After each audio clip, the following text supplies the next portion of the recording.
Saudações, camaradas, tudo bem? Eu sou o Thiago Zandoná, esse daqui é o podcast Prelúdio, o podcast da EFOP Vânia Bambirra, a Escola de Formação Política da Classe Trabalhadora. E hoje, para conversar, a gente está aqui com a Vanessa Brasil, camarada e militante do VAT, Vida Além do Trabalho. E aí, Vanessa, beleza? Como é que você tá?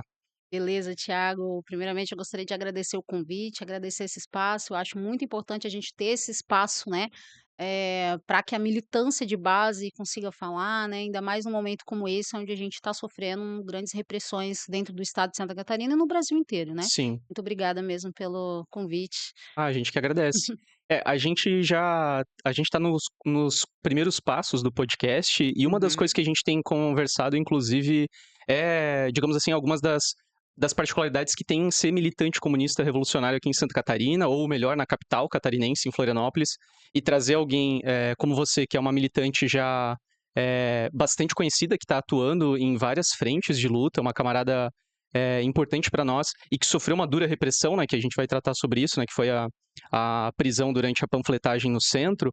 É, tudo isso traz elementos para a gente pensar algumas questões sobre Santa Catarina, sobre Florianópolis e debates em gerais que são caros para nós, né? Então a gente que agradece mesmo, porque é uma conversa bastante importante, bastante fundamental para se fazer nesse momento.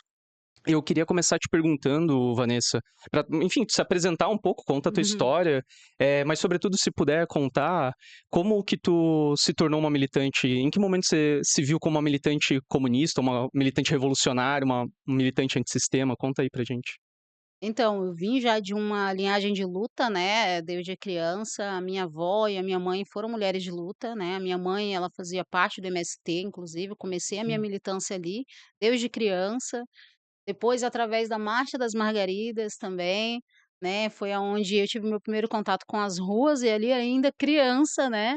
uhum, E fui me radicalizando com o tempo, né, fazendo parte do movimento LGBTQIAPN+, em Brasília. Eu sou natural uhum, de Brasília, né, fazendo parte das frentes antifascistas de Brasília, né, fui filiada a um partido, o Partido dos Trabalhadores, durante um tempo, uhum, né, e me desfiliei, comecei a me radicalizar nesse sentido, em questão, das lutas da classe trabalhadora, né, tanto do campo quanto da cidade. uhum, Né. Então a minha trajetória de luta, ela é toda na base, ela é construída através da luta popular de fato, né, e a minha radicalização ela veio através, das consequências mesmo, né, do capitalismo na minha uhum, vida. sim, Então eu, como uma trabalhadora CLT da escala 6 por 1, eu como uma trabalhadora precarizada, eu como uma estudante na época também precarizada, eu como uma pessoa que não tinha moradia, né, com uma família que também não tinha conquistado moradia até então, fui me radicalizando através das consequências do capitalismo dentro da minha própria vida e,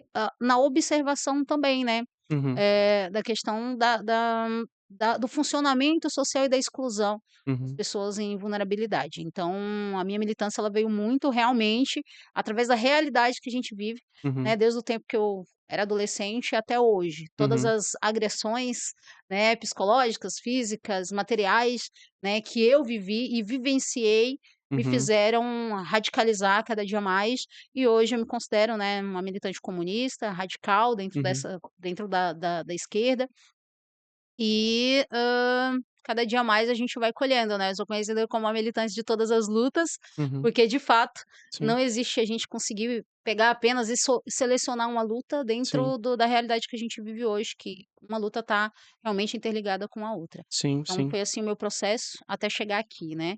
Que massa. E tu comentou que você tinha alguma coisa relacionada à escala 6 por 1. Sim, Então, porque você é da militância do VAT, né, Vida Além do isso, eu Trabalho, sou coordenadora estadual.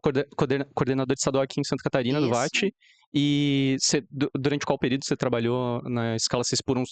Quando você entrou no VAT, você trabalhava na 6 por 1? Como é que é? sim. Eh, eu assinei minha carteira pela primeira vez, Thiago, com 16 anos, né. Uhum, Então dos 16 anos até ano passado agora, que acabou agora, né, uhum, há poucos meses, 8 meses atrás, eu ainda trabalhava na escala 6 por 1. uhum, A escala 6 por 1 ela foi sempre presente na minha vida, eu sempre fui uma trabalhadora da escala 6 por 1 e quando eu conheci o movimento Vida Além do Trabalho, né, lá no início, quando ainda não existia toda uma organização de coordenação e tudo mais, que o Rick Azevedo, né, entrou em contato comigo, juntamente com o João e os outros coordenadores ali a nível nacional, eu me identifiquei com essa luta, Uhum, né, porque é uma luta minha mesmo, né, da minha sim. realidade, é uma luta do que eu vejo também. Eu acredito que seja a luta mais importante hoje dentro do Uhum, Brasil, né. Claro, todas as lutas são importantes, mas pela questão mesmo revolucionária, eu acredito que uhum, é um caminho para a gente conseguir, acessar, né, essa emancipação da classe trabalhadora. E eu vivi isso na minha pele, né, uhum, trabalhando na escala 6 por 1, em Brasília, atendente de uhum, telemarketing, trabalhei porta a porta, o PAP, uhum, né, vendendo, né, na área uhum, de vendas, na área de tecnologia, na área uhum, imobiliária, tudo na escala 6 por 1 a vida inteira. Quando eu cheguei em Florianópolis, Santa Catarina, né, há 9 anos atrás, também trabalhei. Telemarketing, empréstimo consignado, uhum, trabalhei em shopping, trabalhei em 2 shoppings aqui da cidade, uhum, né, e aí foi onde eu vi realmente a precarização de perto, uhum, né, quando eu fui para o comércio do shopping, o que eu já vivia antes, né, mas dentro de um shopping foi aonde eu vi realmente que essa luta precisava um pouquinho mais de energia da minha energia, e sim, aí foi onde eu me organizei dentro do movimento Vida Além do Trabalho, me tornei coordenadora sim, estadual do movimento e uma das coordenadoras nacionais do VAT Mulher, que é um projeto para trabalhadoras mulheres, né, dentro do movimento. sim. E tu estava no começo da organização do VAT mesmo? Tu entrou um pouco depois da organização do VAT? Eu Vocês entrei um pouquinho depois, mas logo já no começo também, né. aham, O VAT ele começou com 5 pessoas, dessas 5 pessoas foi dobrando para 20 pessoas e eu estava no meio dessas 20 pessoas.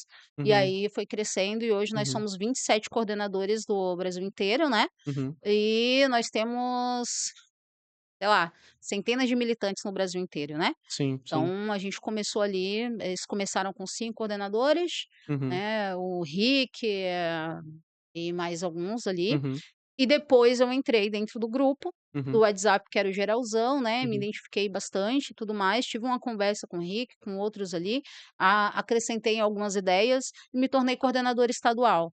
Fui uma uhum, das primeiras coordenadoras inclusive, né, uhum. de estado. Ah, legal. Quando estava E crescendo ainda o movimento, quando quando estava estava começando começando inclusive, ainda. né, Aham, porque a gente teve um processo bem difícil de construção. Imagina, é um movimento que é muito baseado no que Rosa Luxemburgo falou, né, que é a questão das massas ah, reagirem mesmo e se auto-organizarem. uhum, Então foi um movimento que fez, né, com que esse boom acontecesse, de consciência uhum, coletiva, né, de uma forma muito autônoma mesmo, né, uhum, dinâmica, autônoma, uhum, né, ali, através da dor mesmo da classe trabalhadora, as pessoas se identificaram e se uhum, auto-organizaram. Então é um movimento complexo, é um sim, movimento que começou de uma forma muito natural, muito orgânica mesmo, sim, e se tornou o que é hoje, né, um movimento aí referência, né, para o Brasil inteiro, uhum, inclusive mencionado até fora do Brasil, inclusive, né, o movimento Vida Além do Trabalho. Então, é muito importante. Eu acho uhum, que eu me identifiquei ali realmente porque é o que eu sou, sim, né, sim, o movimento Vai-Te ele é um movimento guarda-chuva para todos que lutam sim, pelo fim da escola 6 por 1, por melhores condições de trabalho, contra sim, a precarização, contra a pejotização irrestrita, sim, pelos trabalhadores informais, plataformizados, autônomos e tudo mais. sim, Então sim. É, e é interessante porque, bom, a gente no nosso campo, revolucionário, a gente sempre tem uma discussão como as coisas no capitalismo nunca foram fáceis, mas nas últimas aham, décadas as coisas pioraram, inclusive no que diz respeito à organização do trabalho, à precarização do exatamente. trabalho, etcétera. E só que mesmo lamentando todas essas mazelas, parece que a esquerda, pelo menos estou falando aqui no Brasil, a gente sempre teve uma certa dificuldade de colocar o dedo na ferida, de fazer sentir a dor. E Sim, parece que essa, digamos assim, foi um dos pontos interessantes do VAT. Porque pelo menos das mobilizações que teve do VAT, do que eu lembro, tô tentando buscar na memória do comecinho do VAT, teve bastante mobilização via rede social que conseguia fazer sim, tocar, né, era muito emocionante, porque ou pegava diretamente na tua pele, como você mesmo tá relatando: "Pô, eu tô trabalhando na 6 por 1, eu tô me identificando", ou você estava pegando na referência de algum familiar, algum conhecido. Então, pra boa parte da classe trabalhadora, você tinha algum contato de sensibilidade, né. E o VAT eu acho que fez, um pouco desse trabalho, né. Eu não sei se tu quer comentar como que foi essa articulação entre rede social e atuação também física, digamos, nas ruas, nas praças, nas panfletagens? Porque talvez o VAT seja um dos poucos movimentos, digamos assim, que conseguiu fazer esse ingresso via redes sociais. Teve um ingresso muito importante, né, via rede social. sim. Não sei se tu quer comentar um pouco sobre isso. Então, o movimento VAT, muita gente pergunta, né, como que a gente chegou assim, né, o que que aconteceu, né? Gente, eu falei inclusive até numa entrevista que eu dei há um tempo atrás, que o movimento Vida Além do Trabalho não fez nada extraordinário, ele fez o básico que a gente deixou de fazer há muito tempo. né, que é de fato olhar dentro do olho da classe trabalhadora, se identificar como classe trabalhadora e realmente, ir para cima dos nossos opressores, desses opressores, das pessoas que realmente oprimem a classe trabalhadora.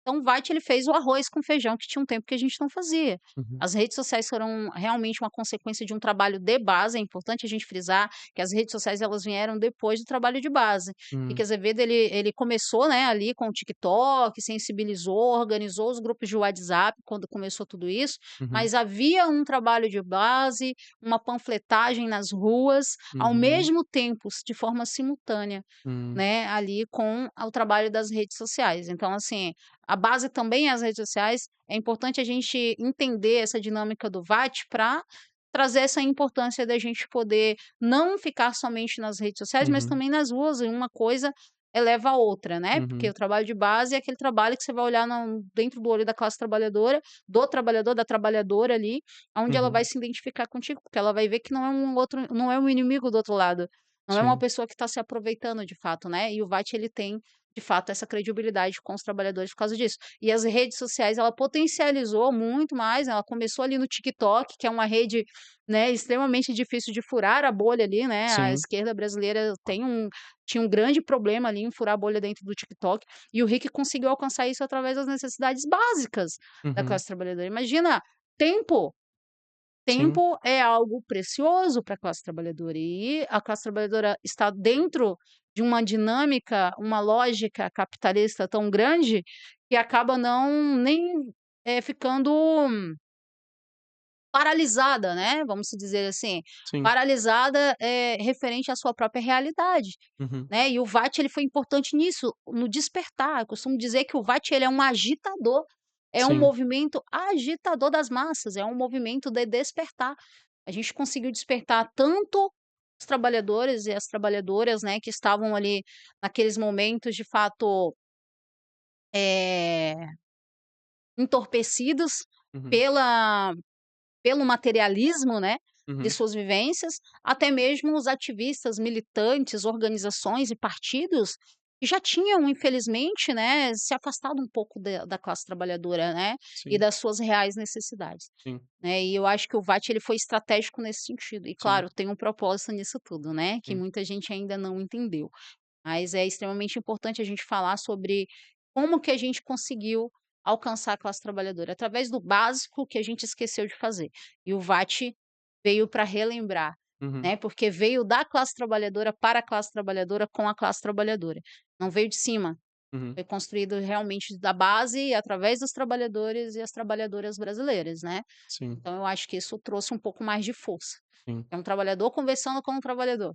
sim, Não é um político falando com o trabalhador, não uhum, é uma liderança nacional falando com o trabalhador. Claro, uhum, obviamente, os políticos, as lideranças, elas acabam estendendo, né, as informações, expandindo, trazendo mais alcance. uhum, Mas o bom inicial foi esse. uhum, Foi você ver que realmente é uma luta genuína, é um movimento genuíno, né, e aonde a classe trabalhadora, a trabalhadora, o trabalhador conseguiram se identificar com o básico, que é realmente o seu tempo de vida, uhum, né, sendo destruída pelas consequências materiais hoje, sistemáticas dentro do nosso país. sim. Ah, interessante. É interessante porque, querendo ou não, a gente está vivendo agora num um momento no país em que, de alguma forma, tem se tido algum tipo de circulação do debate comunista revolucionário na internet, e Exato. isso, claro, é de extrema importância, isso é interessante para a gente estar furando a bolha, etcétera, mas tem uma das questões que tem aparecido, eu acho que em todos os campos entre nós revolucionários, é justamente tentar pensar quais são os limites e potencialidades, como que dá para usar, mas sem também cair em certas armadilhas, né, e você tá colocando: "Olha, o Vait talvez conseguiu articular bem", porque pra quem olha de fora talvez teve muita coisa em rede social, mas não foi só isso, teve articulação, teve trabalho de base, teve panfletagens, etcétera, né. Porque, parece também que esse é um pouco um risco oposto que tem se caído hoje, né, se fetichizar muito a rede social e aí jogar outros instrumentos de luta também para o lixo, né. Mas, tá, interessante, interessante, porque é uma articulação orgânica mesmo, né, parece que faz algo, próximo do que o debate eu acho que era não lembro se era o Lenin que falava alguma coisa sobre tentar tornar alguma pauta espontânea em uma pauta organizada, né, então surge como algo espontâneo, alguma carência da classe trabalhadora, alguma demanda, mas que consegue tomar corpo, se organizar, tomar fôlego, etcétera. Bacana.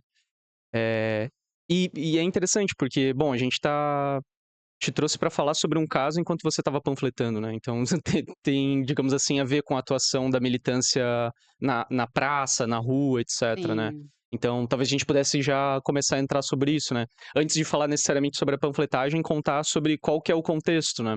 sim. Se tu quiser explicar um pouco sobre o projeto de lei que passou na Alesc, na Assembleia Legislativa aqui em Santa Catarina, Hum. sobre as cotas, como é que você viu esse processo aí? Então, a gente está vivendo um momento muito difícil dentro do estado de Santa Catarina e, na verdade, do Brasil, né? A gente vê que é uma consequência internacionalista, né? A gente, como revolucionário, a gente tem essa visão, né? Que nada é desprendido, né? Realmente tudo liga uma coisa na outra e, infelizmente, é uma consequência internacionalista do que está acontecendo dentro do nosso país.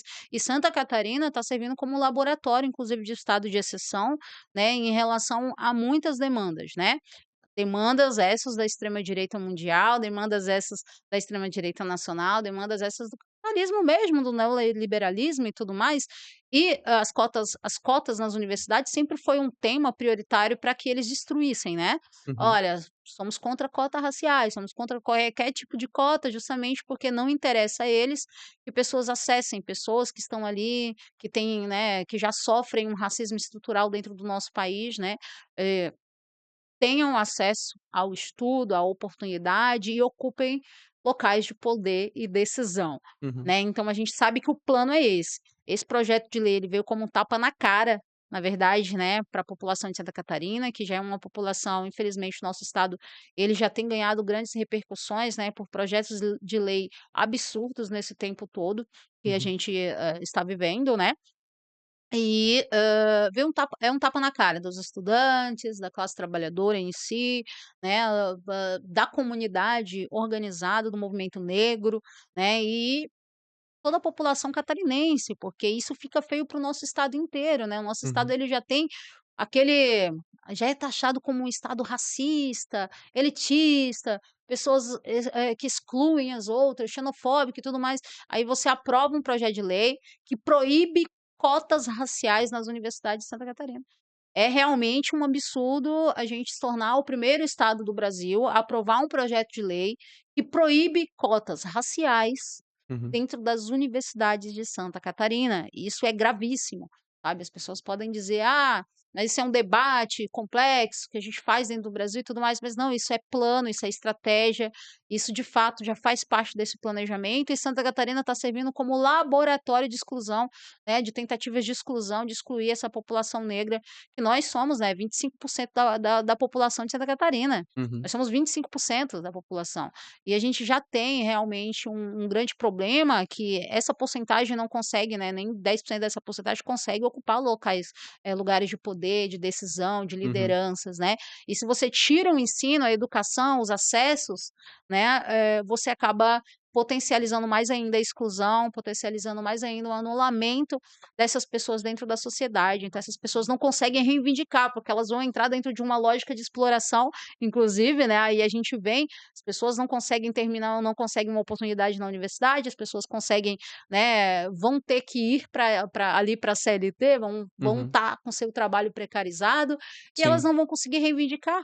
E quando a gente fala de um CLT na escala 6 por 1, são pessoas muitas vezes que não conseguem se organizar, não conseguem reivindicar nem os seus direitos, muitas vezes não têm o conhecimento, né, sobre sim, os seus próprios direitos. Isso é um plano. Então, você proibir cotas, né, as pessoas falam: "Ah, você é militante dos trabalhadores", né, e você foi presa, detida, lutando, contra a proibição das cotas raciais. O que que isso tem a ver com a classe trabalhadora? Tem uhum, tudo! uhum, Tem tudo a ver com a classe trabalhadora, é a minha luta também.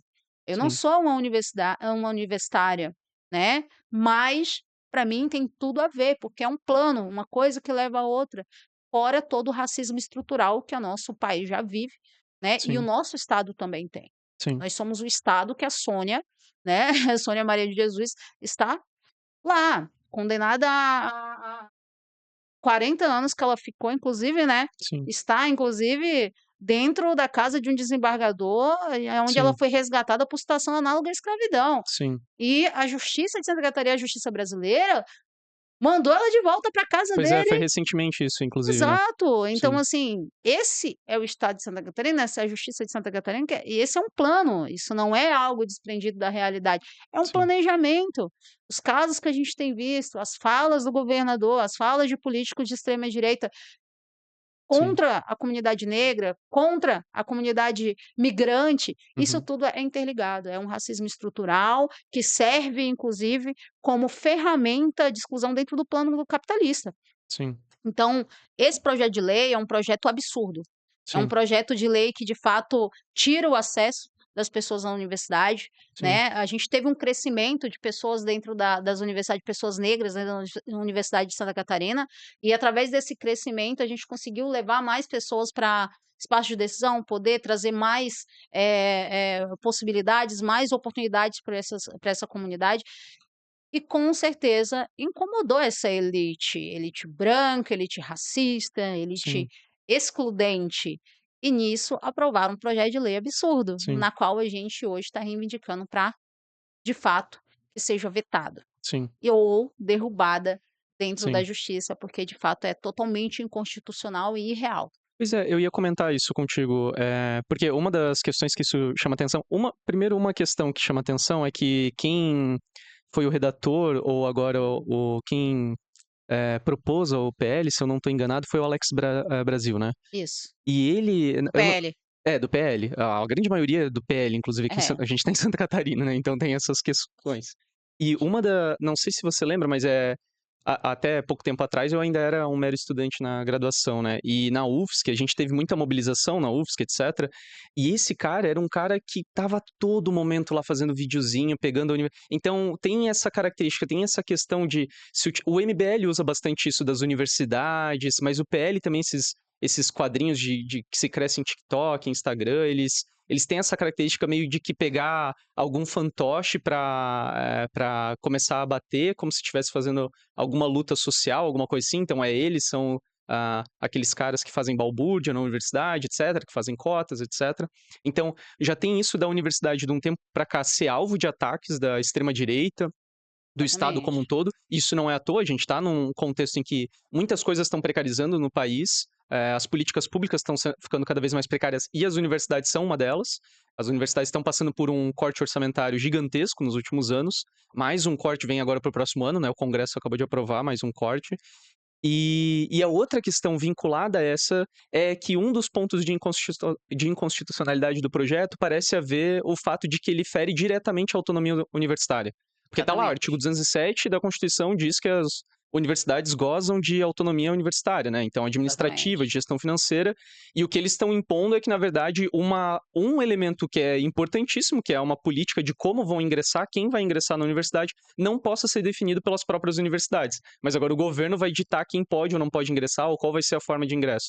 Então só ali já tem, uma clara violação à Constituição, né. Exatamente. Assim, eu acho que existem vários fatores aí dentro, né. Primeiro a gente precisa entender que é estratégico, que é plano, não é Uhum, algo que surgiu por um capricho de vaidade da extrema direita, dessa galera liberal, não é. uhum, Não é uma vaidade, as pessoas elas se prendem muito na questão de que: "Ah, é porque quer poder, então eu vou ali, né, fazer um videozinho e tudo, vou ganhar popularidade, vou entrar no poder, vou mamar ali sim, no governo e tudo mais, né". Então é uhum, isso, mas não é só isso é um plano, é planejamento, essas pessoas também são peões dentro desse jogo para o desmonte da educação pública brasileira. E Santa sim, Catarina não seria diferente, nós somos um projeto muito bem-sucedido da extrema direita brasileira. Nós aonde aconteceu as reuniões da extrema direita no Brasil nesses últimos tempos? sim, Para eles se reorganizarem, os encontros dos conservadores brasileiros? Foi em sim. Santa Catarina. Aonde que os filhos do Bolsonaro estão vindo Em pra Santa parar. Catarina, então tá tudo Sim, interligado. E a educação é realmente, o pior inimigo dessa galera, né, uhum, porque você precisa desmontar a educação, você precisa manter a sociedade em ignorância, uhum, né, para que você consiga dominar, você precisa dividir a sociedade, você precisa enfraquecer a classe trabalhadora e para enfraquecer a classe trabalhadora, você precisa tirar acessos à educação, e a própria educação pública está sendo atacada. A gente pode lembrar que agora, nesse exato momento, Jorginho Mello, inclusive, né, anunciou que vai fazer um investimento de R$ 1 bilhão nas universidades particulares, um Uhum. projeto de universidades particulares dentro de Santa Catarina, enquanto as escolas públicas, universidades e projetos públicos dentro do estado estão totalmente esvaziados e sucateados. Sim, Nós temos abrigos dos universitários dentro da UFSC que não tem nem água. sim, Nós temos, inclusive, vários problemas, tanto federais, a gente tem que falar, independente de qualquer coisa, que sim, são problemas que não são só estaduais, não são só municipais, é a nível sim, federal, sim, né? E o Jorginho Mello, por exemplo, ele declarou um investimento de R$ 1 bilhão nessas universidades, sendo que ele não conseguiu nem explicar a quantidade de desvio de mais de 40 bolsas, se eu não estiver uhum, enganada, de estudos que foi desviado, né. Por sim. exemplo, filhos de milionário, Sim, teve aqueles casos de estudante com Range exato, Rover pegando bolsa exato, pra recebendo essa bolsa. Então, sim, assim, mais uma vez é um planejamento de você fortalecer a elite, uhum, você realmente enfraquecer, né, a própria sociedade mais vulnerável, né, a classe proletária. uhum, E você atacar diretamente a educação, né, e não é de agora. sim, A gente pode ver o Brasil paralelo, o Brasil paralelos, né, que eu costumo dizer, sim, né, que realmente faz parte desse planejamento de sim, enfraquecimento da educação, da sim, alienação, conseguiram entrar dentro das universidades, sim, né. E aqui em Santa Catarina a gente tem muita gente de extrema direita dentro das universidades fazendo esse trabalho, sim, né, de alienação ali dos estudantes. sim. A Ana Campagnolo é Exato, ela veio de lá, né, não só ela, a maioria dos vereadores de extrema direita sim, que hoje eleitos dentro da cidade da capital, que é Florianópolis, vieram do movimento estudantil sim, e vieram do movimento estudantil de extrema direita, fazendo essa resistência, esse sim, embate, sim, né. A gente tem sim, o vereador Bruno, a gente tem sim, vários sim, vereadores aí e deputados que vieram dessa questão, né. sim, sim.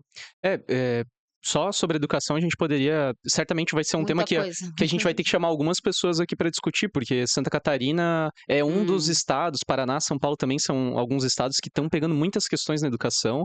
Eh Minas Gerais, Minas também é verdade. Uma das coisas que eu lembro agora de Santa Catarina, bom, eu até pouco tempo atrás eu estava atuando como professor na área, né, do estado, então eu sim. peguei isso bastante na pele.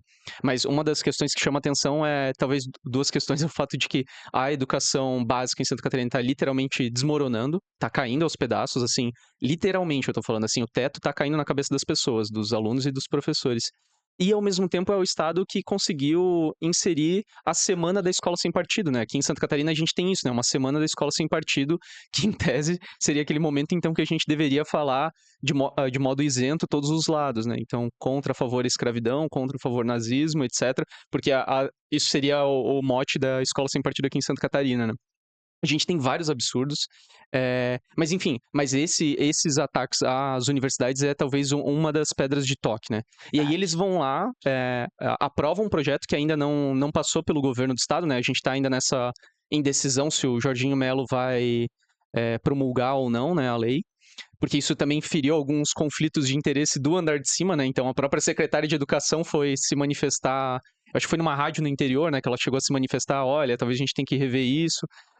Mais ou menos, não falou com essas letras, mas falou mais ou menos porque eu acho que a gente vai acabar afetando para o nosso lado também, então talvez isso a gente não Não só devesse ela, mexer, né. né, não só ela, né, Thiago, porque, afetou também os interessados das universidades particulares, Isso. porque Uhum. eles recebem ali, né, um benefício do governo, né, em relação às bolsas de estudo para Sim, pessoas negras, indígenas e sim, quilombolas, né, então sim, eles também se posicionaram, as próprias universidades, né, particulares se posicionaram em relação a serem contra a proibição das cotas, sim, então ele está sim, ali num beco sem saída, né, sim, então o sim, Jorginho Mello precisa se decidir se ele é contra ou a favor.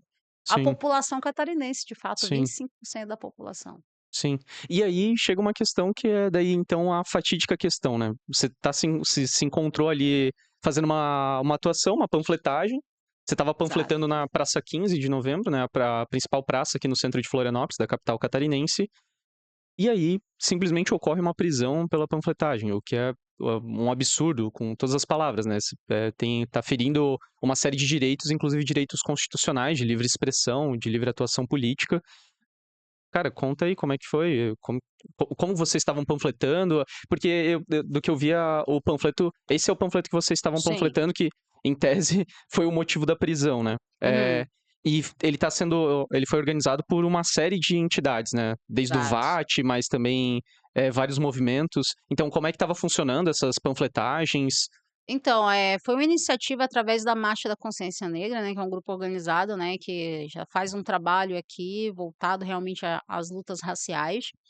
E, dentro desse grupo tem várias lideranças, né, de várias organizações, movimentos sociais, partidários e tudo mais, aonde a gente realmente estabeleceu um plano de ação no estado, né, pra defender as cotas nas universidades. Então a gente fez realmente a gente criou um núcleo de luta, né, onde a gente desenvolveu o conteúdo do panfleto, a gente desenvolveu, toda a impressão e o trabalho de base. Eu estava na coordenação, inclusive, da estratégica ali, dos agendamentos de panfletagem. Então eu estava coordenando essa galera que estava panfletando, né, na cidade inteira. Então a gente fez dentro da cidade, e não só da cidade, né, isso já aconteceu também em outras cidades de Santa Catarina, antes ainda da gente, né, acho que, Uhum, se não me engano foi Criciúma ou Chapecó que estava fazendo isso já lá, uhum, né, e a gente trouxe Criciúma, né, e uhum, a gente trouxe aqui para Floripa para a gente também fazer esse plano de ação e fazer crescer também em outras regiões de Santa Catarina.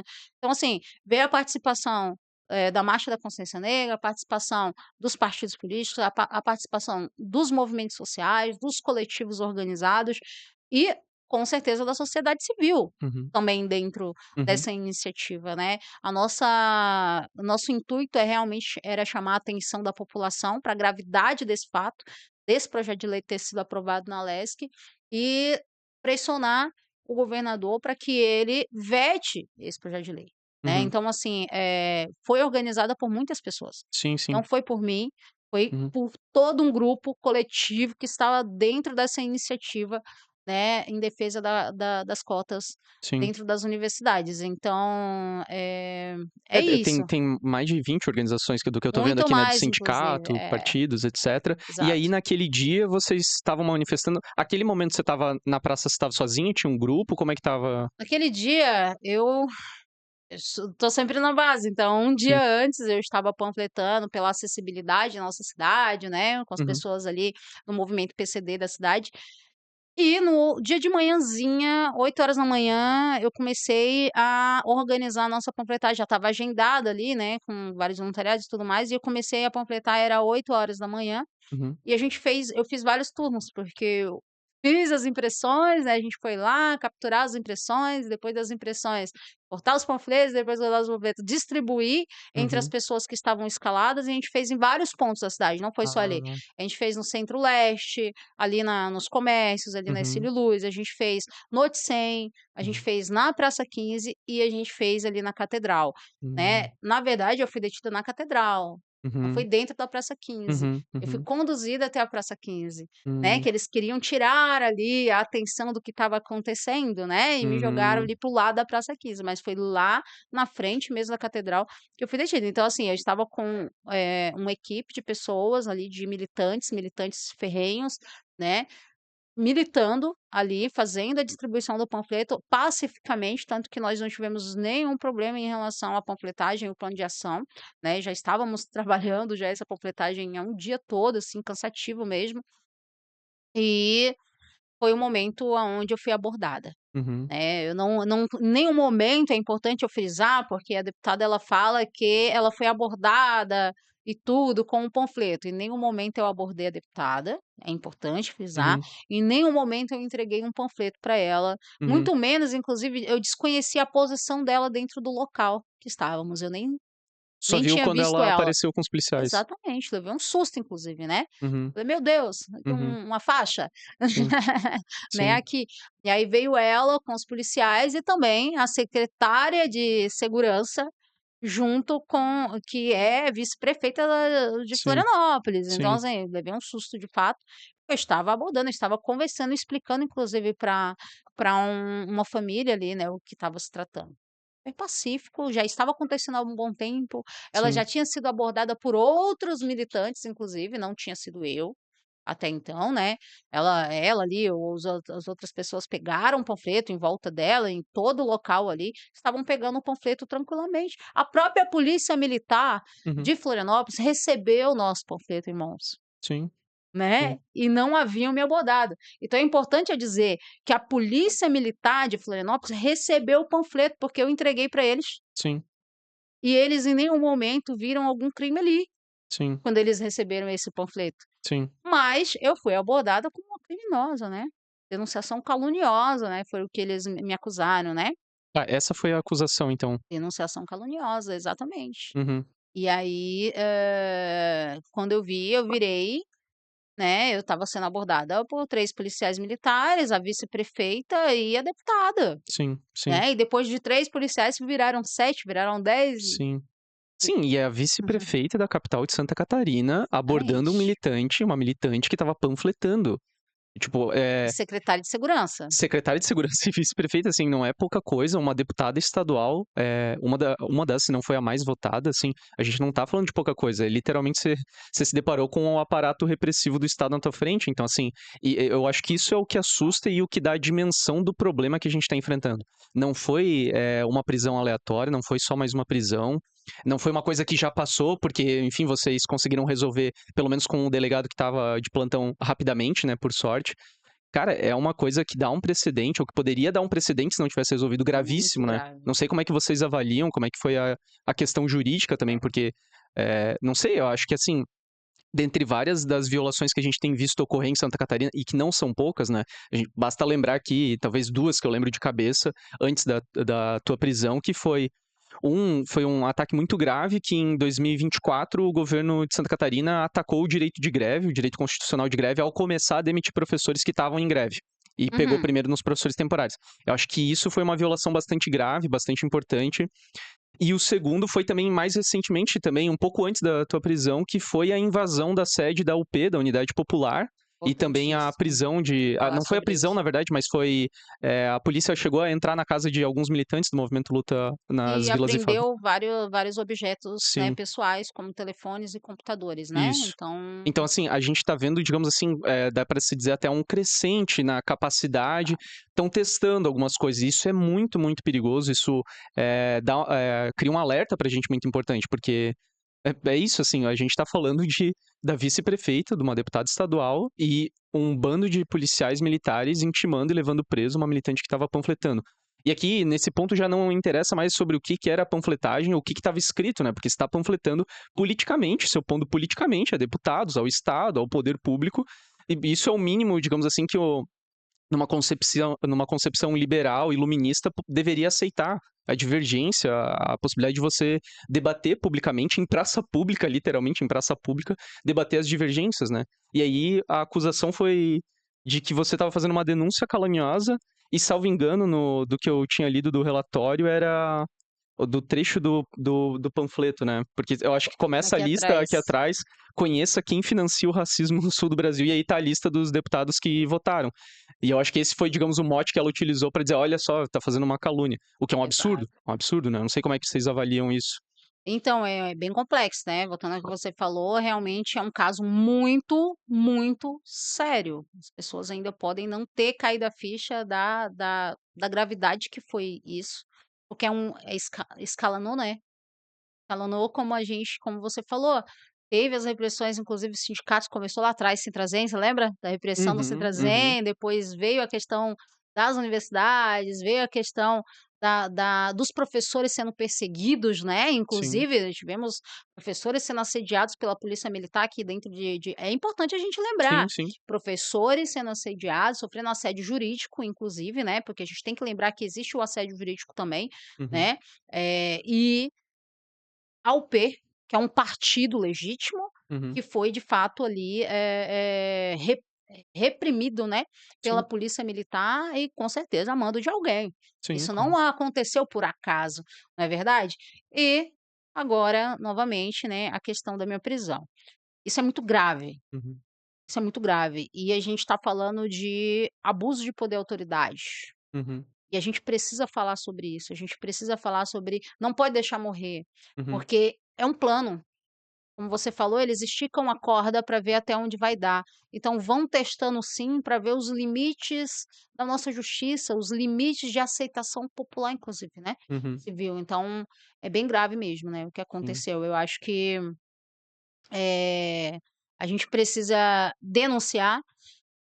Eu sempre fiz esse trabalho, tá, de expor o nome de deputados, vereadores, tanto faz, né, de quem vota contra o povo. Eu Uhum. faço isso dentro do movimento Vida Além do Trabalho. A gente expõe o Sim. nome de todos os deputados que é contra o fim da escala 6x1. A gente expõe quem vota contra a classe trabalhadora. A gente expõe independente de partido político, Uhum. tá. Uhum. Mas, dessa vez, a gente viu de fato uma abertura muito grave, que poderia ter acontecido se não fosse a ação, né, que a gente teve rápida, de legalizar no Brasil o silenciamento, Uhum. não só o silenciamento da militância, porque a militância ela também é representante do povo, ela realmente é a primeira representante do povo, é a militância de base, Sim. não é verdade? Porque é o Uhum. povo ali falando diretamente sem interlocutor, e é um planejamento deles, né, esse plano de silenciamento.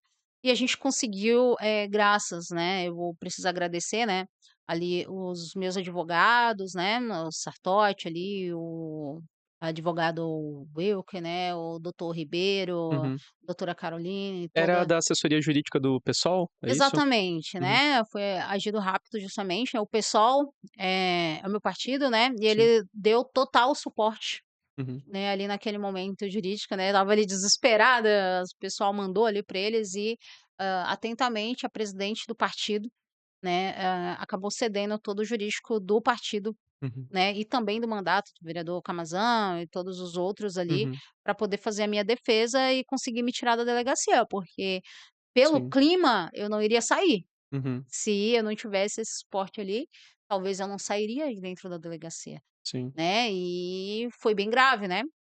E Sim. aí a gente conseguiu sair de lá. O o o delegado que estava a gente esperou, né, eu fiquei 5 horas dentro da delegacia, né, e o delegado que mudou de plantão, o novo que chegou, ele mesmo fez o entendimento que aquilo ali não era caso de prisão e de detenção, né.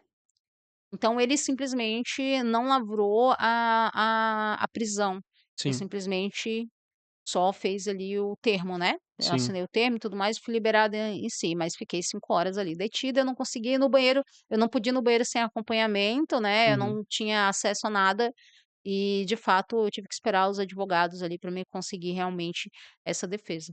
Sim. É, a Depois gente tivemos tá outra vitória também, né. qual que foi?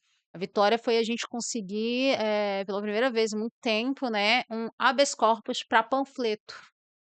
Sim, gente, Sim. nós tivemos um habeas corpus, tivemos que pedir um habeas corpus Aham. para panfletar, Sim. o que é um absurdo, né. Sim. Então esse habeas corpus ele, veio para me contemplar e contemplar toda a militância de Santa Sim. Catarina, né, e que quiser, inclusive um Sim. histórico a nível nacional, inclusive é Sim. histórico isso daí, né, que quiser utilizar qualquer tipo de material para reivindicar os seus direitos, Uhum. né, e expor o nome dos deputados que, eh, de fato Sim. votam contra algum projeto ou a favor de algum projeto que a gente considere absurdo. Inclusive, a frase "conheça quem financia o racismo no sul do Brasil", quando o juiz, né, lavrou lá o habeas corpus, liberou pra gente, foi aprovado, ele não entendeu em nenhum momento que isso daqui era crime. Uhum.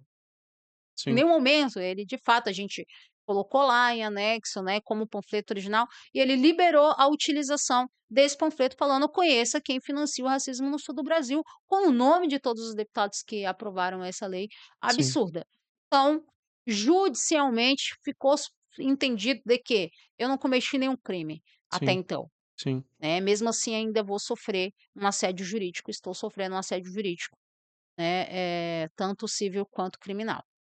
Como assim? Mas por quê? Vai Porque o habeas tem algum corpus desdobramento ainda? tem, com certeza. O habeas corpus ele veio para liberar a entrega do panfleto, Uhum. né, e validar a expressa demonstração, de reivindicação mesmo da militância e tudo mais, à democracia, né, Sim. direito de expressão, liberdade de expressão e tudo mais. Porém, não, vai me livrar, inclusive, né, até o momento o juiz ainda não tinha analisado o meu caso, porque ainda não tinha ido para a primeira instância lá, né, o Uhum, primeiro juiz para ele analisar, então não tinha analisado quando a gente fez o pedido do habeas corpus, porque a nossa única preocupação ali naquele momento era liberar que o panfleto fosse ser entregue uhum. e também proteger os outros militantes, para que Sim, eles também não fossem presos, para que eles também não fossem reprimidos e para que eles também não fossem, assediados juridicamente, né. Então, sim. naquele primeiro momento, a reação do nosso jurídico foi, de fato, pedir esse habeas corpus para poder liberar inicialmente. E naquele momento, até então, o meu caso ainda não tinha sido avaliado ali no prime na primeira instância ali, né. Uhum, Então o juiz ele não conseguia dar. Ainda o desembargador, ele sim. não conseguiu inserir isso. Então, o meu caso ainda continua em aberto, Uhum, estou sendo processada pela deputada Ana Campanholo com, testemunha de acusação da vice-prefeita da cidade e secretária de segurança da sim. cidade. Então, sim, estou sendo processada tanto na área civil quanto na criminal, Uhum, né, e estou devolvendo o processo também, né, o nosso meio jurídico está devolvendo o processo. Então, em janeiro agora vai ser longo, vai ser bem difícil, uhum, né, porque estarei aí trabalhando na minha defesa, né, uhum. e, fazendo também essa denúncia de, abuso de autoridade de poder. Sim, Então a gente não pode deixar morrer, não foi porque aconteceu o mês passado que tem que morrer, foi aquele boom, aquele momento, não. sim. É algo muito grave que está acontecendo, porque se caso eu for condenada, em algum momento isso vai abrir um precedente ainda jurídico, Uhum. né, para que, essa repressão, essa tentativa de repressão, ela se perpetue dentro do Estado. Sim, Isso é gravíssimo. sim, Então, se eu for condenada dentro desse processo, por exemplo, a militância, não só de Santa Catarina, mas brasileira, precisa se preocupar, sim, e muito. sim, Porque se eles tiverem essa vitória, né, nós estaremos, sendo silenciados de forma jurídica também. sim. Então, é bem difícil, sabe. É, a gente tá numa situação que, bom, a gente estava começando a falar isso logo no comecinho, de que como nas últimas décadas a gente tem perdido muita coisa, a gente tem levado uma atrás da outra, etc. E uma das questões que aparece também é como elementos constitucionais vão se perdendo, né? Não só propriamente pelas emendas constitucionais, que em geral vêm mais para pior do que para melhor, né? Então a gente tem uma Constituição que vai sendo demolida aos poucos desde que ela foi promulgada, na verdade, né? Logo em diante. Mas também outros elementos que vão sendo desmantelados de outras formas, né? Eu, de novo, faço referência à questão da greve dos professores, porque eu acho que isso ajuda a gente a fazer um paralelo. Ele, Hum, ele toma uma decisão inconstitucional, que era demitir trabalhadores em greve, claramente, é certo. nitidamente inconstitucional, entra uma medida cautelar, se eu não me engano, para suspender a ação, e logo essa medida cautelar era derrubada, porque em Santa Catarina tem mais ou menos esse problema, né? A gente depende muito da sorte de pegar um desembargador, né? Porque a grande chance, na verdade, é a gente pegar um Exatamente. desembargador que vai fazer coesão com o governo. E isso, querendo ou não, foi uma derrota pra gente. Não só a gente teve que acabar com a greve quase que imediatamente, a gente acabou logo depois, como também agora criou de alguma forma um precedente, um furo jurídico, né, um precedente jurídico. Um governo do estado violou a Constituição abertamente e não teve maiores consequências. Agora, novamente, porque ainda me parece que é problemático duplamente, porque tem essa consequência que pode ser ruim, você tá falando, né? Bom, então se houver uma condenação, isso vai ser gravíssimo, mas o simples fato deles já terem feito isso já é por si só uma gravidade. Muito. E aí tem uma questão, talvez, que a gente pudesse pensar, que é, digamos assim, para também não ser muito pessimista, no sentido de também poder motivar, digamos, a militância, quem está nos escutando, a não desestimular, né? Porque a gente está vivendo, sim, no momento em que as coisas estão se tornando mais repressivas, isso é verdade, infelizmente, né? Mas ao mesmo tempo a gente não pode, isso não pode ser o mote, porque é isso que eles querem, né? Que isso nos O desmotive, medo que nos fiquemos com paralise. medo, que a gente não vá pra rua, que a gente não, então não faça mais a panfletagem, né? Porque veja, se uma vice-prefeita, secretária de segurança, uma deputada do estado sentiu a necessidade de prender uma militante que tá panfletando, é porque a panfletagem incomoda. Não é pouca coisa. Então, isso também, digamos assim, pode nos servir como um elemento oposto. Olha, a panfletagem incomoda, ações de rua incomodam, militância de base incomoda. Vale a pena, é um trabalho que vale a pena. Pra gente que tá na militância da base, a gente sabe como é desgastante, você tava comentando, né? A gente tem que mandar imprimir, daí pega o panfleto, quem vai pegar? Daí a gente tem que cortar, daí distribui pros grupos, daí separa os grupos na cidade, etc. É um Debaixo de trabalho. sol e chuva. E com a possibilidade de inclusive, receber ofensas das mais diferentes, etcétera, mas também bastante, Uhum. recepções bastante acalorosas, né. Mas sabe. enfim, eu acho que talvez a gente pudesse fazer essa ponderação, né, também pra não desanimar, né. Exato, e na verdade isso é importante, né. Eu acho que a lição que tem que ser tirada disso tudo não é somente do medo, mas é da resistência mesmo, Uhum, né. Isso daqui é um ato de resistência, né, não é só um panfleto, isso aqui é um ato de resistência, isso aqui é um ato de luta, isso aqui é a maior expressão de que nós somos capazes, como classe trabalhadora organizada, como militantes e ativistas dos direitos humanos, ativistas diversos, de que funciona. Né, funciona tanto que eu sou do VAT, né, gente, eu sou do movimento que vai acabar com o fim da escala 6 por 1 no Brasil, uhum, porque a gente vai acabar com o fim da com a escala 6 por 1 no Brasil. Então uhum, eu sou do movimento que começou com isso aqui também, uhum, né. E quando a gente vem para de como assusta eles, é muito importante, porque é uma área de que eles não dominam. Eles não dominam o trabalho de base. O trabalho de base deles são feitos dentro das igrejas, dentro dos templos, dentro da né, diversas áreas ali, mas não é feito no cru, no olho a olho, não é feito batendo na porta da classe trabalhadora, não é feito, né, com a verdade. Nós temos a verdade ao nosso favor. uhum, Então, sim, o movimento organizado, os ativistas organizados dentro do estado de Santa Catarina estão dando show, uhum, né, e a gente precisa continuar. Nós tivemos sim vitórias, porque quando a gente incomoda as elites, é uma vitória, é um grande avanço para a gente, né, uhum, nós não podemos ser ignorados. uhum. Né, Sim, e de fato nós não fomos. Então, ao mesmo tempo a gente expôs um acontecimento, um estado de exceção dentro de Santa Catarina a nível nacional, o Brasil inteiro viu o que aconteceu. E o sim. Brasil inteiro está discutindo até hoje o Uhum, que aconteceu. Então, é a força, é realmente a demonstração de força e de que quando nós estamos organizados, quando nós estamos unidos, independente inclusive, né, da própria do próprio tipo de esquerda que você se sim, identifica, sim. né, do tipo de organização que você se identifica, e quando a gente se une, a gente consegue sim traçar estratégias para poder atingir o nosso objetivo, que é isso, é chamar a atenção da população, é pressionar de fato contra eles, né, pressionar eles, né, para Sim, que, eles se paralisem, e quem se paralisou dessa vez foram eles. Ela teve uma grande perca, a extrema direita teve uma grande perca com isso tudo. Né, sim, vocês podem ter certeza disso. Então eu acho que a militância é realmente a alma da resistência dentro do campo de esquerdas, dentro do Brasil e principalmente militância radical, porque quem está nas bases normalmente é a esquerda radical, sim, são os comunistas, são os socialistas, sim, né, que estão ali o dia inteiro fazendo algum trabalho de base, né. O sim, movimento VAT está 3 vezes na semana na rua, no sim, Brasil inteiro. sim, Religiosamente 3 vezes por semana, sim. né. A gente tem companheiros e camaradas que estão aqui dentro desse panfleto que fazem um trabalho de base toda semana e todos os dias. E o trabalho de base ele precisa continuar. Eu acho que foi uma grande oportunidade da gente entender que o trabalho de base é importante, além das redes sociais, porque Uhum, a narrativa das redes sociais é uma narrativa burguesa, das elites e é a área deles, não é a nossa área, uhum. né. Eles têm esse domínio e a gente faz uma resistência muito ferrenha dentro da rede social. Mas Sim, quando a gente vai para a rua, a gente encara no olho no olho.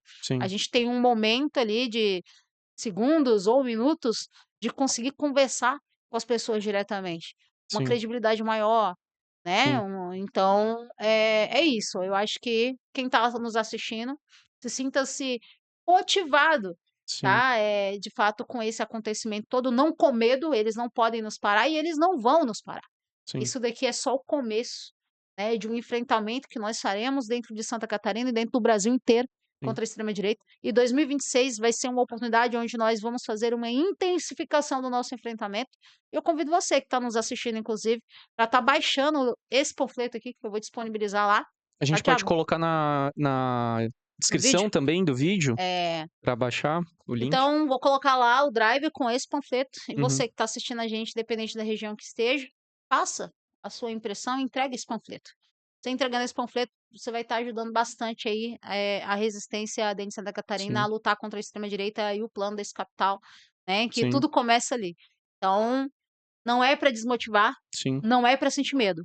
Pelo contrário, sim, tivemos um efeito muito grande. sim, É porque deu certo, sim, né, se estamos sendo perseguidos, repreendidos, e isso aconteceu historicamente a vida inteira, né. Eh, então, a vida inteira quando a gente é repreendido é porque algo está dando certo, algum efeito está dando dentro da sociedade e a gente não pode desistir. Não Sim, podemos desistir da base, não podemos desistir de nós e muito menos da militância e do trabalho importante que a gente faz. Porque sim, tudo começa aqui. A sim, institucionalidade, ela é somente uma consequência de todo um trabalho de base que é realizado dentro do Brasil. sim, Sem o trabalho de base, não existe uma institucionalidade que lute pela classe trabalhadora. Nem todo mundo que está lá representa a classe trabalhadora, porque nem todo mundo acredita no trabalho de base. Movimentos sociais precisam de ajuda, de apoio cada vez mais. Então, as pessoas que quiserem e puderem apoiar os movimentos organizados, movimentos sociais, movimentos populares, né, ajude, sim. porque vai ser crucial agora para 2026 e para os anos que vêm em seguir. Sim. É, a gente tá de novo, a gente tá num cenário em que, na verdade, não tem nenhuma, perspectiva de melhora, né, a gente tá, na verdade, em geral, tá no sentido não pessimista, mas de mostrar como tem muita Realidade. como tem muita coisa pra gente fazer, mas isso também num sentido de motivar, a gente tem que tirar a bunda da cadeira E para a e ir rua. para o enfrentamento, ir pra rua. Não E só em ato, tá, é, Thiago? É importante sim. dizer, porque as pessoas elas têm um prendimento, principalmente aqui no nosso estado, de que os atos é suficiente. Não, gente, o ato de rua ele tem que ser uma consequência de um trabalho de base. Ele não tem que ser apenas o trabalho, da militância. "Ah, eu sou militante porque eu vou para os atos". Não, Uhum. você não é um militante ativista enquanto você não estiver fazendo um trabalho de base contínuo, Sim. né. Então os atos pontuais são muito importantes, Uhum. extremamente importantes, né, porque Uhum. massivo e tudo mais, mas o trabalho de base ele tem que vir anteriormente. A consciência da classe trabalhadora precisa ser disputada nas bases, Sim, né, e a gente precisa fazer essa disputa, porque é a hora do despertar. Se sim, eu me perguntar qual é o que que a gente precisa fazer em 2026 agora, para fazer esse enfrentamento, é, de fato, despertar e ocupar. sim, Essas são as palavras, é despertar e ocupar espaços. sim. Então, isso a gente não faz só de forma pontual, quando a mídia burguesa, né, a mídia ali, Uhum. faz esse levante, Uhum. ou venha uma convulsão social momentânea. A Uhum. gente faz através de um trabalho de formiguinha do dia a dia, o arroz com feijão, dentro do trabalho de base, dentro da sua comunidade, dentro do teu bairro, dentro da tua rua, né, você fazendo essa resistência, se organizando ali. Sim. E tem uma questão que é interessante, e por isso que é importante pra gente estudar muito a história, sempre estar estudando a história, que é nos momentos em que as coisas parecem que não têm saída, é geralmente onde surge uma saída, né. Então, Oportunidade. então assim, as coisas estão não quero mentir, as coisas estão difíceis, as coisas estão muito graves hoje, não só em Santa Catarina, no Brasil, mas também até no mundo a gente poderia estender, mas é inevitável, em algum momento vai estourar, em qualquer momento pode estourar, e a nossa função é estar pronto, né, então, tá na militância de base é poder, inclusive criar uma estrutura na qual, quando estoura esse tipo de ação, a gente consiga fazer com que esse estouro, essa ebulição, sirva para um propósito, estratégico mais interessante, né. Uma das questões que a gente tá para debater, eu já vou, abrir aqui contigo, mas a gente espera debater em breve, por exemplo, é o caso do processo chileno, né. Ninguém esperava, assim como ninguém esperava 2013 no Brasil, mas estoura. Ninguém esperava a Primavera Árabe, mas estoura. Ninguém esperava a Revolução Russa, inclusive. Tem o escrito famoso do Lenin, né, eu acho que uns 40 dias antes da Revolução ele estava: "Ah, eu vou morrer e não vou ver a Revolução". Dá uns 40 dias estoura a greve das trabalhadoras, né, e que vai desenrolar todo o processo. Então, assim, as coisas estão graves, é verdade, mas em vários momentos quando as coisas estão graves, o problema vai estourar, porque o capitalismo ele é contraditório, né, então vai surgir esses movimentos e a gente tem que estar pronto, então tem que estar na militância, tem que confiar na militância, né, e que isso vai trazer resultados. E é interessante da panfletagem, porque você estava comentando sobre as redes sociais, a panfletagem, é, porque de fato, na panfletagem tem uma característica humana, no sentido de que, às vezes a gente pega uma galera mais reacionária, que não quer papo, que eventualmente até ofende, etcétera, mas cara, tem coisa muito boa, assim, das panfletagens, do tipo de você poder conversar e inclusive sentir na particularidade da pessoa, né. Eu lembro, por exemplo, quando a gente panfletava sobre questões da universidade, sei lá, de um trabalhador falar com a gente: "Poxa, eu queria muito que a minha filha entrasse num curso de biologia, etcétera, eu tô motivando ela, mas as coisas estão difíceis", então você conversa com alguma coisa. Ou sei lá, quando a gente estava fazendo uma atuação sobre o hospital universitário, sobre ia fechar, etcétera, e uma pessoa vai lá e relata: "Poxa, de fato, eu sofri isso, teve um parente meu que precisava, não conseguiu".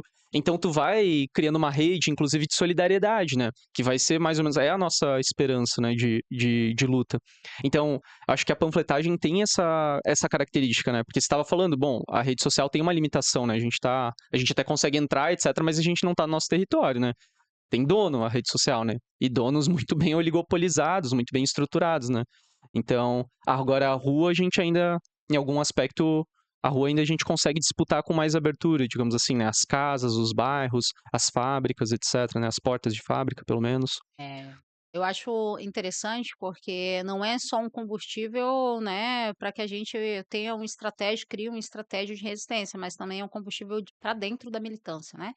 Nós vemos momento onde o movimento social, o movimento popular, né, as pessoas que vão para a rua fazer esse trabalho de base estão totalmente precarizados, também dentro da própria militância, e muitas vezes cansados, né? Porque a gente faz enfrentamentos muito sérios e graves, né? Sim. E, atos como esse, a gente está em contato direto com o ser humano, com, né, com outra pessoa ali, faz com que a gente também se encha, né, que a gente também tenha uma motivação maior de lembrar o porquê que a gente faz aquilo. Sim. Então, quando a gente escuta uma história de uma família, né, de uma mãe solo, né, de uma trabalhadora, de uma pessoa ali que já sofreu alguma dor, está sofrendo alguma dor, a gente consegue compreender o porquê que a gente faz isso. Uhum. Então é importante o trabalho de base por causa disso, sai da superficialidade, você entra dentro de si mesmo e se consegue se reconhecer mais ainda, isso faz com que, inclusive, a militância se radicalize mais ainda.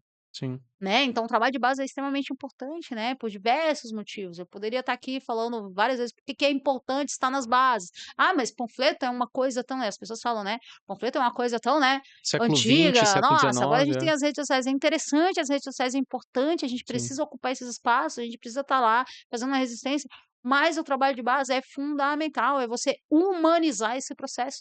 E a Uhum. gente vive num período de desumanização, de coisificação do ser, Uhum. né, aonde esse trabalho de base faz esse enfrentamento direto, Uhum. né, dentro dessa e preenche essa lacuna, Sim. né, é um trabalho de humanizar mesmo as pessoas do Sim. outro lado, elas se sentirem humanas e você como militante também se sentir humano, Sim. né. Então é importante nesse sentido, sabe. Sim, Eu sim. acredito nisso. Sim. E é O isso. Gramsci que sentia inveja, né, das igrejas, porque ele dizia: "Olha, se a gente tivesse o potencial de articulação que as igrejas têm, no sentido de ir para os bairros, ir para a família, ir para o tete a tete, né, conseguir congregar cada um, Exato. a gente estaria muito bem", né. O Gramsci sempre pegava a situação das igrejas para Estratégia mostrar: da "Olha". extrema direita, né.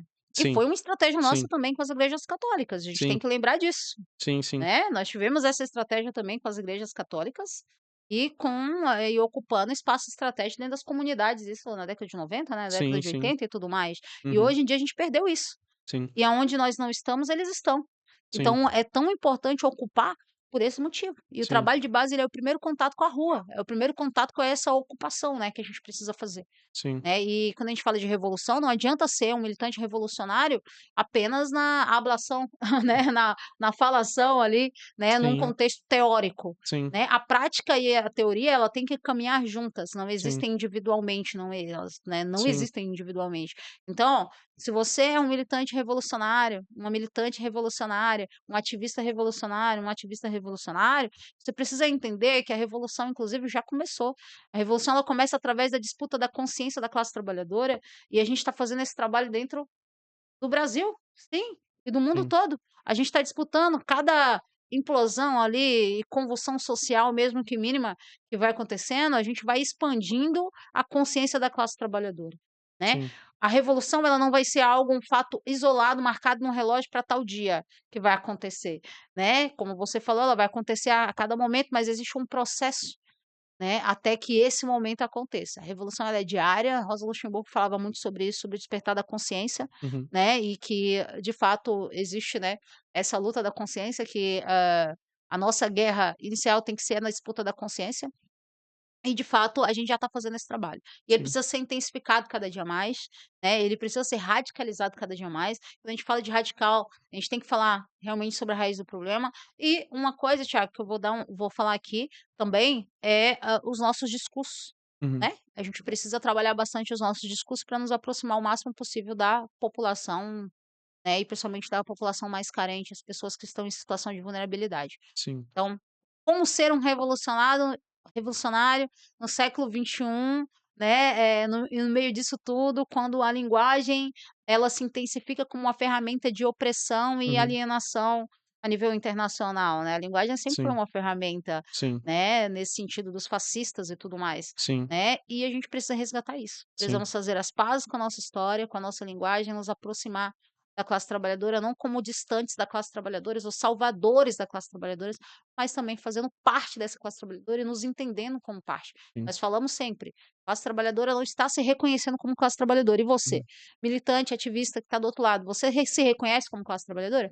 Porque se você se reconhecer como classe trabalhadora, você vai conseguir expressar para aquele trabalhador, aquela trabalhadora que precisa ouvir, né, Uhum. sobre a revolução de uma forma didática, né, vai conseguir a atenção dessa pessoa, Sim, porque é de igual para igual, sim. Dá pra né? usar a frase da Angela Davis e adaptar, né, porque ela fala: Exato. "Bom, não adianta não ser racista, você tem que ser antirracista. E ser Não adianta ser antirracista. de esquerda, você tem que militar, né, você tem que atuar, você tem que colocar a mão na massa", digamos assim, né.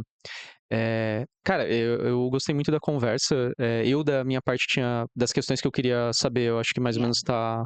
eh, tá bem entendido, assim, foi bem importante te receber aqui porque enfim, vou reforçar de novo o ponto, né? Tipo, é uma questão muito pertinente pra gente se debruçar, pra gente olhar. E que bom que teve a repercussão, né? Porque poderia não ter tido a repercussão no Exato. nosso campo, né? O bom que você gravou na hora, né? Então, tipo, isso ajudou bastante a ter um material pra divulgar. Então, logo depois, eu acho que quase na mesma hora já surgiu várias pessoas Hum, divulgando também. E eu acho que isso ajuda, né? Porque tem uma coisa que a gente, no movimento estudantil, a gente sempre debatia isso como uma das nossas poucas armas. A gente não tem muitas armas para se defender, mas uma das poucas armas é nunca ocultar, mas sempre expor, né? Então, a gente sempre exato. deixar as coisas mais transparentes possível. Então, se tem um risco de acontecer alguma coisa, ou se algo tá à beira de acontecer ou tá acontecendo, a gente tem que expor, tem que divulgar, porque é só a massa que vai nos poder contribuir, né? Então, pra, porque se tu tá isolada, se ninguém nem sabe que aquilo aconteceu, sabe-se lá qual que era o procedimento que poderia ocorrer contigo, né? Então, o fato de ter já uma repercussão já contribui. Eu acho que isso pra gente também é uma arma, né? Ficar sempre com essa questão em mente, né? Mas, assim, da minha parte, eu não sei se tem algo que vocês queriam aproveitar, aproveitando que a gente não tá fazendo ao vivo, né? Porque se a gente estivesse fazendo ao É, vivo, se daria tiver pra alguma tirar pergunta, alguma questões, coisa, aproveitando os bastidores. Vocês queriam mais alguma coisa, gente? É isso? Ficou bom? ficou bom? Vanessa, você quer falar mais alguma coisa de encerramento? Então, a gente motivou já a militância, né? Motivação Uhum. agora já não faltou, mas você quer concluir com mais alguma questão? Fica à Sim, eu vontade. quero concluir falando que, a classe trabalhadora precisa estar nos espaços de poder e decisão. Nós precisamos pensar 2026 de uma forma estratégica diferente, nós precisamos de que essas pessoas que estão fazendo enfrentamento nas bases subam mais um andar, né, para que a gente ocupe esse espaço e dispute também a institucionalidade.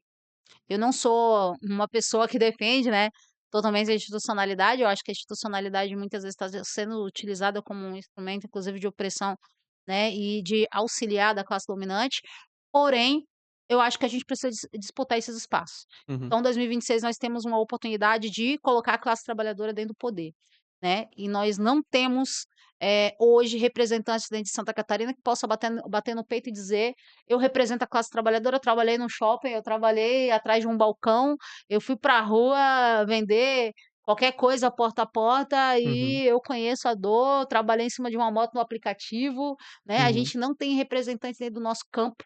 A gente uhum. tem do outro lado inclusive, né, a gente tem até sindicalistas do outro lado e tudo mais, Sim. mas nós não temos realmente representantes da classe trabalhadora, e a classe trabalhadora ela precisa se organizar. A Uhum, gente vai lutar agora em 2026 contra a pejotização irrestrita, não adianta lutar pelo fim da escala 6 por 1 se a gente se passar e ser entendido pelo STF, Gilmar Mendes, que a pejotização irrestrita é regular, é legal no Brasil. uhum, Isso acaba de uma vez por todas com a CLT e é importante, Thiago, a gente uhum. falar sobre isso, porque ninguém fala, o nosso próprio campo não está falando sobre isso, justamente para não entrar em enfrentamento com o STF, Sim. né, por causa de todas as questões e tudo mais, ataques à democracia. Mas sabe, não existe defesa da democracia sem a defesa da classe trabalhadora, e a gente precisa falar sobre a pejotização irrestrita que vai ser discutida agora no primeiro semestre de 2026. A Uhum, gente precisa falar sobre o desmonte do serviço público, A gente precisa falar sobre o fim da escala 6 por 1 e os projetos que a extrema-direita está tentando passar lá dentro para embater com a gente, Uhum. que coloca inclusive trabalho à hora, pagamento à hora. Então são propostas, assim, absurdas que a gente precisa conter urgentemente. Dia Uhum. 8 vai ter manifestação, né, pela democracia. Quando você for para essa manifestação pela democracia, se você tiver um tempo de fala, peço para você falar sobre a classe trabalhadora. Não adianta a gente tentar falar somente sobre um ataque que aconteceu no dia 8 de janeiro, sem Uhum. falar sobre os ataques que acontecem diariamente com a classe trabalhadora brasileira. Uhum. Estão acontecendo agora nesse exato momento, Sim. né, então eu acho que é só esse recado que eu quero dar, e Uhum. sobre as pessoas se conscientizarem para votarem em pessoas revolucionárias, Sim. votarem em pessoas radicalizadas, votarem em Sim. socialistas, votarem em comunistas, votarem realmente em pessoas que se preocupem e que estão nas bases. Precisamos trazer as bases, Uhum. porque não está dando certo. Não tem que vir de cima para baixo, Sim. tem que ser de baixo para cima, e não adianta ficar só no discurso, tem que ser na prática. Sim. É isso, acho o recado que eu queria dar. Muito bom, Vanessa. Obrigada. Muito obrigado mesmo. Gente, cara, foi muito bom mesmo a conversa. Eu espero que para quem tá nos assistindo ou nos ouvindo, tenha sido bom também. Eu espero que a gente possa te convidar a outros momentos. Eu espero que você possa vir, em algum momento no futuro novamente pra gente bater mais algum papo, porque certamente vão ter questões rolando daqui pra frente, né? Sim, É, então, eu espero te ver de novo. Agradeço todo mundo que está acompanhando. E, obrigada. bom, para quem está acompanhando até aqui, gente, só peço então que acompanhem as demais atividades do podcast nas redes sociais, né? Então, todas as redes sociais tem aí. Se quiser também acompanhar as atividades da IFOP, né? Que é a escola que está organizando aqui o podcast, que é a IFOP Vânia Bambirra, dá para acompanhar também nas redes sociais. Dá para acompanhar também no site da IFOP. E deixem sugestões, dicas, comentários, enviem suas mensagens, pode entrar em contato com a gente por e-mail também, fica à vontade. E é isso, Me gente. segue nas redes sociais Ah, também, pois bem, né.